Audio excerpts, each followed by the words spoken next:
काही देशांमध्ये कोविडची दुसरी लाट आल्याने आपल्या देशामध्ये तिसरी लाट येण्याची दाट शक्यता वर्तवली जात आहे.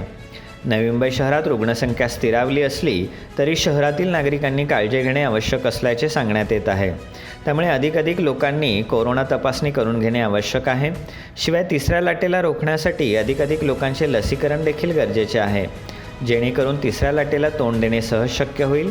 तर प्रतिदिन जास्तीत जास्त लोकांचे लसीकरण हा महापालिकेचा उद्देश असल्याचेही सांगण्यात येत आहे. अँटीजन तपासणी करताना कोणत्याही शंका कुशंका न ठेवता नागरिकांनी तपासणीला सहकार्य करण्याचे आवाहन महापालिका आयुक्त अभिजित बांगर यांनी केले आहे. जेणेकरून पॉझिटिव्ह व्यक्तीला वेळेत उपचार मिळतील. शिवाय त्या व्यक्तीमुळे कोरोनाचा अधिक प्रसार न होणार असल्याची आयुक्त बांगर यांनी सांगितले. तिसऱ्या लाटेआधी मिळणारा वेळ सत्कारणी लावून नागरिकांना सुरक्षित करणे महत्त्वाचे आहे. शिवाय लाटेला थोपवण्यासाठी योग्य त्या उपाययोजना करून तिसऱ्या लाटेचा फटका शहराला कमी होऊ शकतो. त्यामुळे आपल्या जवळपास होणाऱ्या तपासणी प्रक्रियेला सहकार्य करून तपासून करून घेण्याची सल्लाही बांगर यांनी दिला. नवी मुंबई महानगरपालिका क्षेत्रातील सध्याची कोविडची परिस्थिती जर बघितली तर साधारणतः मागच्या 25 दिवसांपासून ती संख्या सेटल होताना दिसते आणि काही अंश कमी होताना पण दिसत आहे. म्हणजे आपलं विकली ॲव्हरेज जे आहे ते आता 100च्या खाली आलेलं आहे आणि एक्सटेन्सिव्ह आपण टेस्टिंग जरी करतोय तरी तो नंबर आता आपल्याला सेटल होताना दिसत आहे. मात्र असं असलं तरीसुद्धा तिसऱ्या लाटेचा धोका किंवा तिसऱ्या लाटेची जी शक्यता आहे ती अजूनही कायम आहे. जगभरातला ट्रेंड जर बघितला आपण, यापूर्वीच्या संवादामध्येही मी उल्लेख केला होता की संपूर्ण जगभरामध्ये दुसऱ्या लाटेच्या नंतर तिसरी लाट ही इनव्हेरिएबली आलेली आहे. आज रोजी युरोपमधले अनेक देश आहेत, जपानसारखा देश आहे, म्हणजे जपानमध्ये जर चौथी लाट चालू आहे, UK इंग्लंडमध्ये चौथी लाट चालू आहे, युरोपमध्ये अनेक देशांमध्ये चौथी लाट सुरू झालेली आहे. सो इनव्हेरिएबली तिसरी लाट किंवा चौथी लाट अनेक देशांमध्ये आलेली आहे. त्याच्यामुळं आपल्याकडे सुद्धा तिसऱ्या लाटेचा प्रादुर्भाव लवकरच होण्याची दाट शक्यता आहे. वॅक्सिनेशनमुळं त्याच्या तीव्रतेमध्ये किती फरक पडेल हाच तो प्रश्न. परंतु तिसरी लाट येणार किंवा नाही याबाबत जी काही साशंकता आहे त्यामध्ये हे आपण गृहीत धरणं गरजेचं आहे आणि त्या पद्धतीने तिसरी लाट येणार हे गृहीत धरून त्या अनुषंगाने आपले प्रयत्न होणं गरजेचं आहे. मात्र जर तिसरी लाट येणार असेल तर त्याचा प्रतिरोध करण्यासाठी आपण काहीच करू शकत नाही का?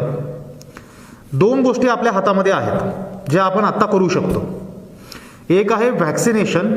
त्या व्हॅक्सिनेशनचा स्पीड आपण जर वाढवला आणि जास्तीत जास्त लोकांना आपण व्हॅक्सिनेट केलं जोपर्यंत तिसरी लाट सुरू होत नाही तोपर्यंत, तर आपल्याला तो इम्पॅक्ट बऱ्याच प्रमाणामध्ये कमी करता येईल. व्हॅक्सिनेशनची आज रोजीची नवी मुंबईमधली परिस्थिती जर पाहिली तर आपण 55% जास्त लोकांना 18+ पॉप्युलेशन जी आहे, ॲडल्ट पॉप्युलेशन, 55% जास्त लोकांना 1 डोस आपण पूर्ण केलेला आहे. आणि आपली सध्याची क्षमता जी व्हॅक्सिनेशनची आहे ती प्रति दिवस 20,000 जास्त लोकांना व्हॅक्सिनेट करण्याची क्षमता आहे. जर या क्षमतेनुसार आपण व्हॅक्सिनेशन केलं तर 1 आठवड्यामध्ये आपण 1 लाखापेक्षा नक्कीच जास्त व्हॅक्सिनेशन पूर्ण करू शकतो. मात्र व्हॅक्सिनचा पुरवठा हा मर्यादित असल्यामुळं आपल्याला आज रोजी फार मोठ्या प्रमाणावरती व्हॅक्सिनेशन करता येत नाही. प्रॅक्टिकली मागच्या 3-4 आठवड्यापासून तर आपण फक्त सेकंड डोसच करत आहोत आणि जर व्हॅक्सिनचा पुरवठा भविष्यामध्ये सुधारला तर सेकंड डोसची प्रलंबितता पूर्ण करून आपल्याला पहिला डोस जो आहे तोही पुन्हा एकदा सुरू करता येईल आणि उर्वरित लोकसंख्या व्हॅक्सिनेशनची पूर्ण करता येईल.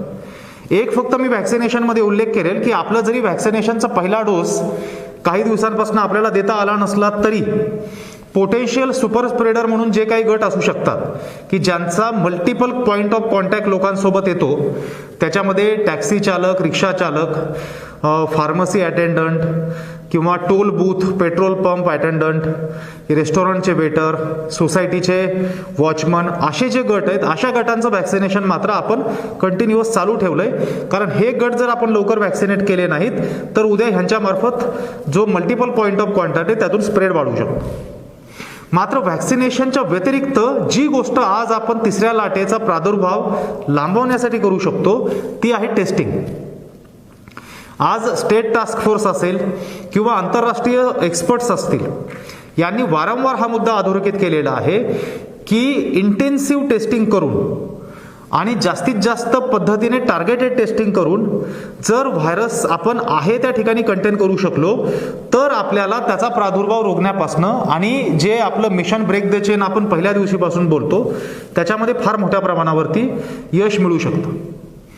आता आपण जी टेस्टिंगची स्ट्रॅटेजी राबवतोय नवी मुंबईमध्ये साधारणतः मागच्या 1 महिन्यापासून, टू बी प्रिसाईज साधारणतः 25 जूनपासून म्हणता येईल आपल्याला, ती स्ट्रॅटेजी आहे टार्गेटेड टेस्टिंगची. आणि ह्या टार्गेटेड टेस्टिंगच्या माध्यमातून कुठल्याही बिल्डिंगमध्ये जर कोविड पॉझिटिव्ह पेशंट आढळला, अगदी तो एक जरी पेशंट कोविड पॉझिटिव्ह आढळला तरी त्या बिल्डिंगला आपण हॉटस्पॉट डिक्लेअर करतो आणि हॉटस्पॉट एरियामधल्या सर्व रहिवाशांचं आपण कंपल्सरी टेस्टिंग करतो.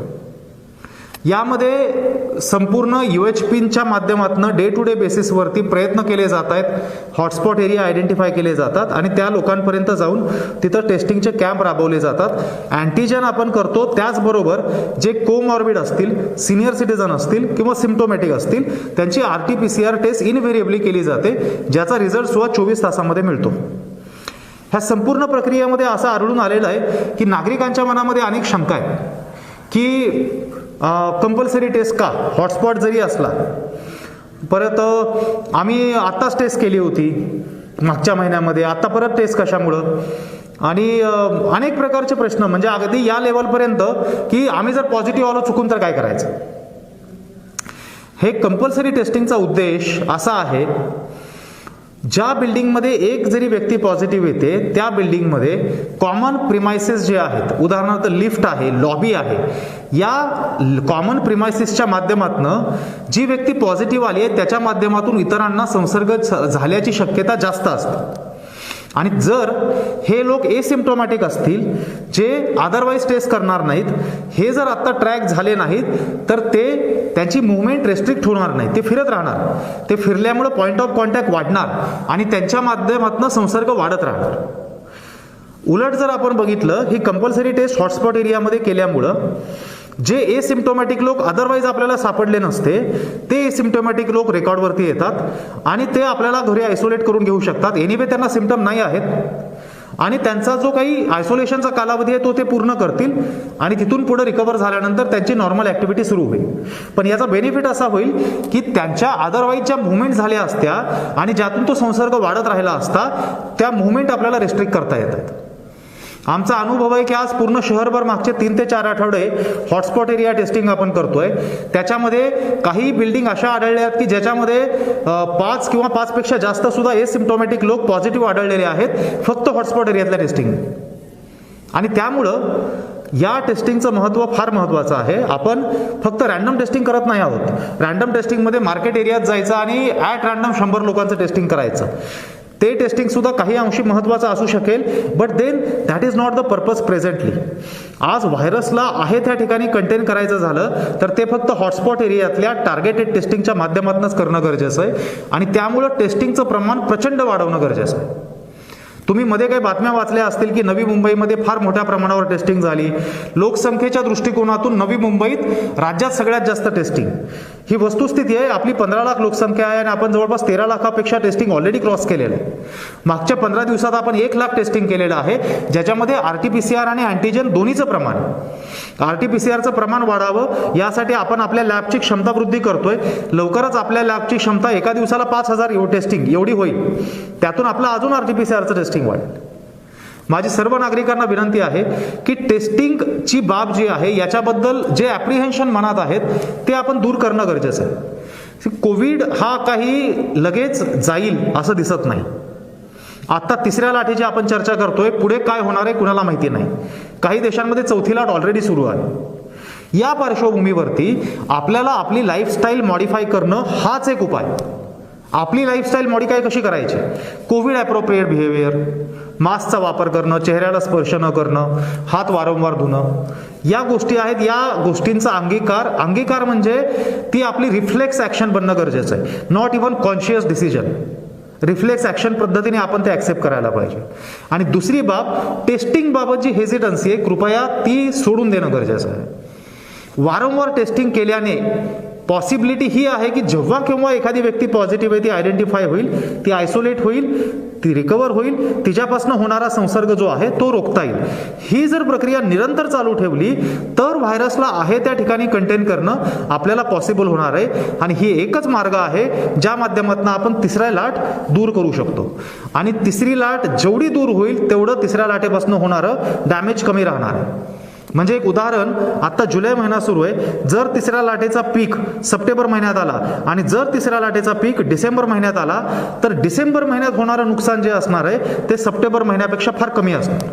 आणि त्यामुळं आपल्या सगळ्यांचं हे कर्तव्य आहे की शक्य तेवढी तिसरी लाट दूर करणं, जेणेकरून तोपर्यंत यंत्रणा पूर्ण प्रिपेअर होईल आणि तोपर्यंत व्हॅक्सिनेशनचं प्रमाण फार जास्त होईल. त्यातून होणारं जे काही व्हॅक्सिनपासून मिळणारं प्रोटेक्शन आहे ते लार्जर पॉप्युलेशनला मिळू शकेल. त्यामुळं कृपया जेव्हा महानगरपालिकेचे डॉक्टर्स येतात किंवा इतर लोक येतात टेस्टिंगसाठी, कृपया त्यांना मदत करा, कोऑपरेट करा. मी सर्व लोकप्रतिनिधींना सुद्धा आवाहन केलेलं आहे, त्यांना पत्र दिलेलं आहे, त्यांच्या माध्यमातून सुद्धा आम्ही लोकांपर्यंत पोहोचण्याचा प्रयत्न करतोय. परंतु एक लोकांनी लक्षात घेणं गरजेचं आहे, ही हेजिटन्सी जी टेस्टिंगच्या बाबतीतली आहे ती कृपया सोडावी आणि महानगरपालिकेला हा टार्गेटेड टेस्टिंगचा जो उपक्रम आहे हॉटस्पॉट एरियातला, याच्या बाबतीमध्ये मदतीची भूमिका स्वीकारावी. Bureau report APMC news. ताज्या घडामोडी पाहण्यासाठी APMC न्यूजला सबस्क्राईब करा आणि बेल आयकॉनवर प्रेस करा.